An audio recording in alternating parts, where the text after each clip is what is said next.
Well, that ash actually just came off. And you can see again, this has just been a razor sharp burn the whole way. Haven't had any combustion problems with the cigar either. It stayed very well lit, which again just shows you that it was rolled perfectly. And there was some tender love and care put into this cigar, putting it together. Flavors stayed pretty much about the same. Again, what I'm enjoying most about this cigar is the very smooth, creamy texture of the smoke after I exhale it. And I'm just enjoying that thoroughly. Again, it has a little bit of those leather notes, a little nuttiness, and just really liking it. I truly am. This is a cigar that is really standing up to its price tag, both aesthetically and along with the flavor as well. Now, getting back to Billy. After the long 8-year war had come to a close, Washington had promised his wife Martha that he would be home for Christmas. And wouldn't you know it, on Christmas, both him and Billy Lee, it's documented, they came cantering up the long driveway or road to Mount Vernon together.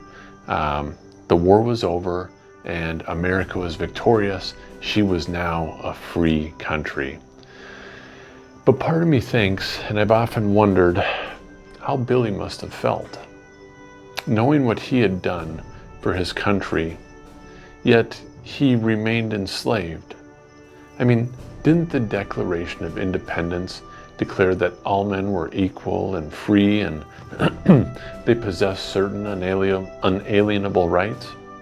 Apparently that didn't apply to fellows like Billy, but nonetheless, he was dedicated to Washington and the cause. And keep in mind that Billy could have easily fled and become a turncoat or went over to the side of the British during the war because they were offering asylum and freedom if individuals like slaves would join their cause and take up arms to fight against the Americans. But Billy never did.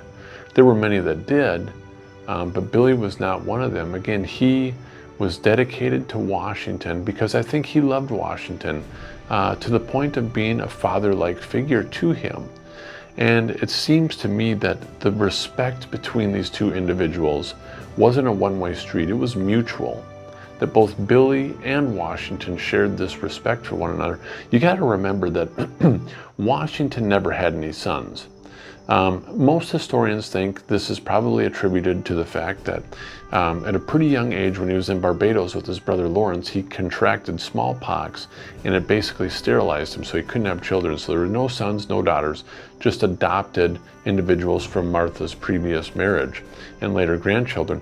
But I have to believe that he had a lot of affection towards Lee as a son-like figure. And this is what's very interesting as well. After the war, Washington's views on slavery dramatically changed. Now, I think that it's partially because of the influence that William Billy Lee had on him and the impact that he made for his services through the war. Because Washington actually stopped purchasing slaves after the war, and he began to abhor the practice of it as well.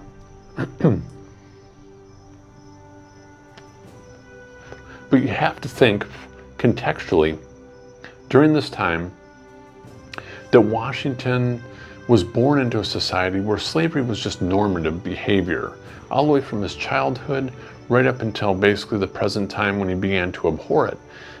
It wouldn't have been seen as something morally reprehensible. But again, like I said, something changed in Washington, even though this was sort of just embedded in him, like the fabric of society, that this was just slavery was something that was always performed.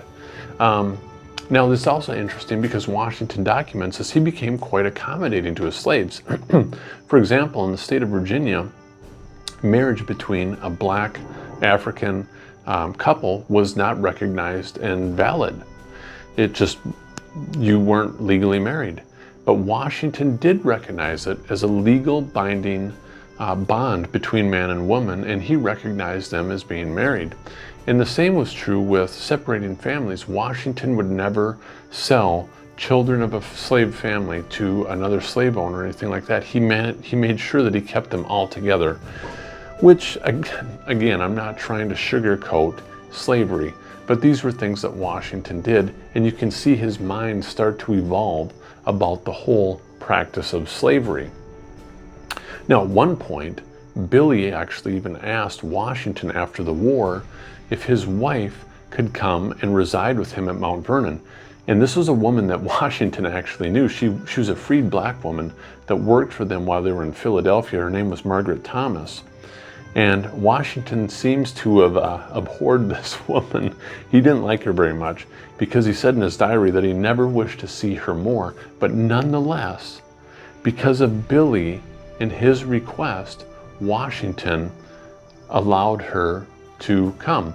Now, here's what's interesting. We don't have any documentation whether or not she made it, if she died or what. There's just no documents in Mount Vernon. So that's, again, that's scant information that we wish we had access to, but we just don't. But in 1788, fast forwarding a little bit here, just to keep things moving because our cigar is going to run out, the Constitution was ratified and Washington was voted to be the President of the United States of America and sort of keep this fledgling nation together. Now, at the time, the capital was in the state of New York, in New York City. And it was about this time where Lee started to experience some pretty bad health problems. Washington actually wrote in his diary,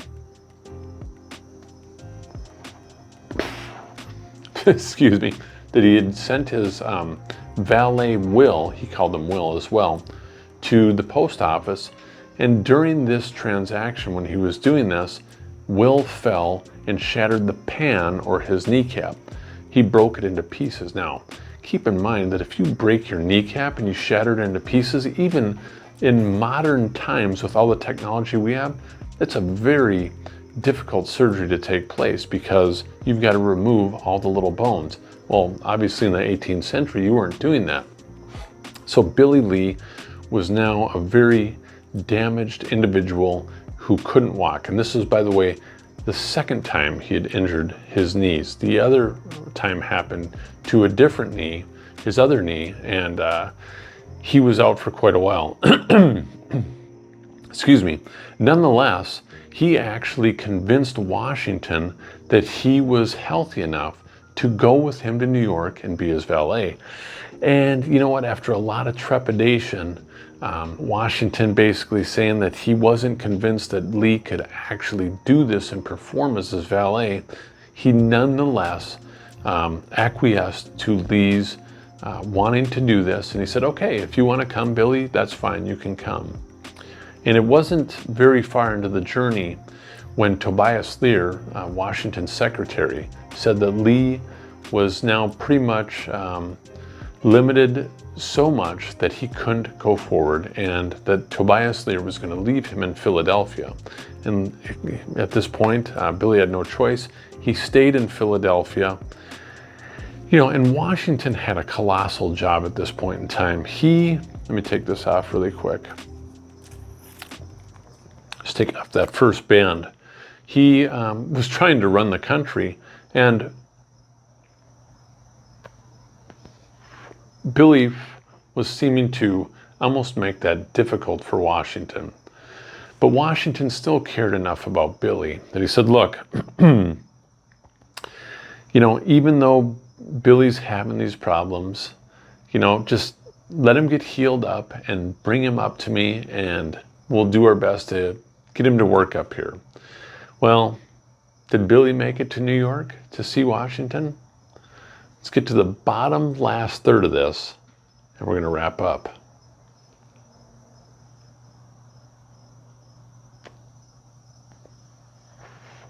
So did the determined Billy Lee ever make it to New York? Oh, that's a silly question. Of course he did. Billy Lee would do anything for Washington. But as it was speculated, Billy's knees were so bad, particularly the knee that he had shattered in pieces, that it really prevented him from doing anything. And after about 14 months, Washington sent him back to Mount Vernon. And he wrote in a letter that Billy should be kept close to making shoes and getting them ready for individuals. Now, this sounds like a bad thing, like, oh, he's a slave and he can't do what Washington wants, so he's just going to pitch him to the side in the shoe shop. Sounds bad, but it wasn't. Washington wanted to give Billy a position where he could be productive and not have to use his legs. So he worked in the shoe shop, and he was actually the best in the business at making shoes. In fact, that year, Billy produced 160 pairs of shoes, which was a record at Mount Vernon, and he still did all the repairs on them. It was just absolutely fascinating. And, Billy was just such a perplexing individual that people loved to ask for him when they would come to Mount Vernon. And even though he was relegated to the shoe shop, it didn't matter. In fact, George Washington Parke Custis wrote that when veterans would arrive, Lee would send his compliments, and these were veterans of the Revolutionary War, to the soldier, and he would request an interview. And George Washington Parke Custis says that it was never denied him. And what Billy would do is he would say hi to the individuals. He'd reach out his hand, and with a warm handshake, he would grab their hand and say this. I wrote it down. But he would say, "Ah, Colonel, glad to see you. We of the Army don't see one another often in these peaceful times. The new time people don't know what we old soldiers did and suffered for the country in the old war." He was part of it. Billy's making that connection that he was a soldier, that he suffered, that he was part of the war. He said, "Was it cold enough at Valley Forge?" And I'm sure you remember how hot it was at Monmouth. All these things and conversations Billy would have been fascinating to be a part of and kind of be a fly on the wall to hear. I'm going to sidetrack for just a second because I love history so much that I oftentimes just, want to travel back into time to see what it was like. And I'm not going to start getting religious or anything like that, but I often think to myself, and again, this is just my own personal opinion, that in modern times we have this access to record our lives and what's happening and sort of upload them onto these huge servers.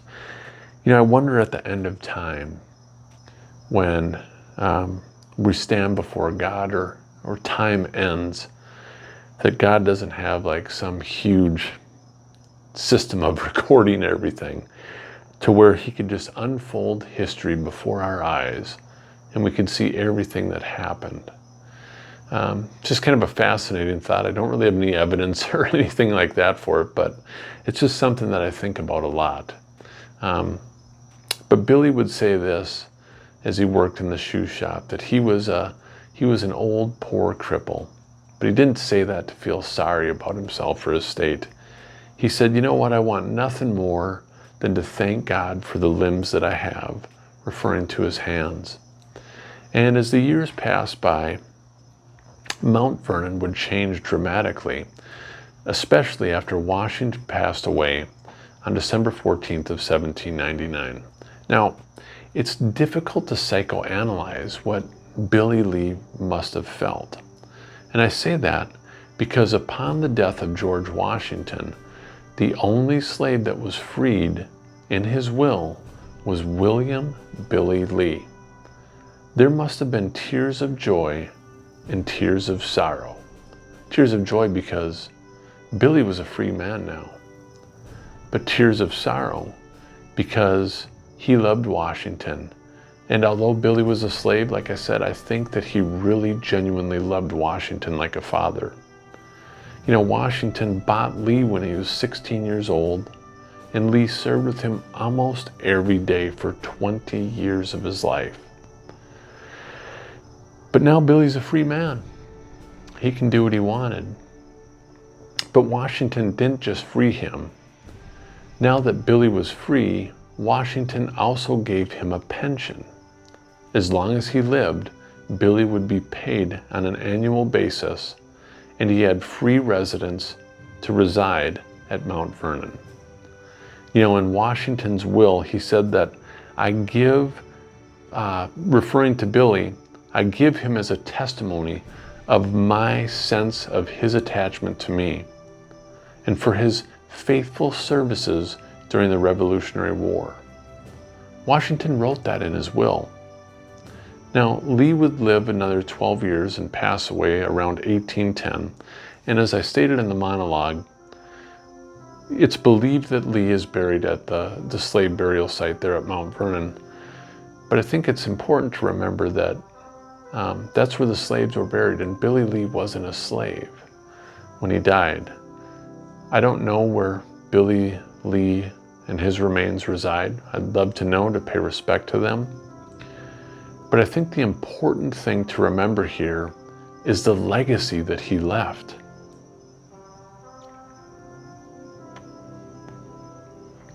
Billy Lee's commitment to the cause, his love for America, and that no matter what the circumstances were that he was in, he would persevere.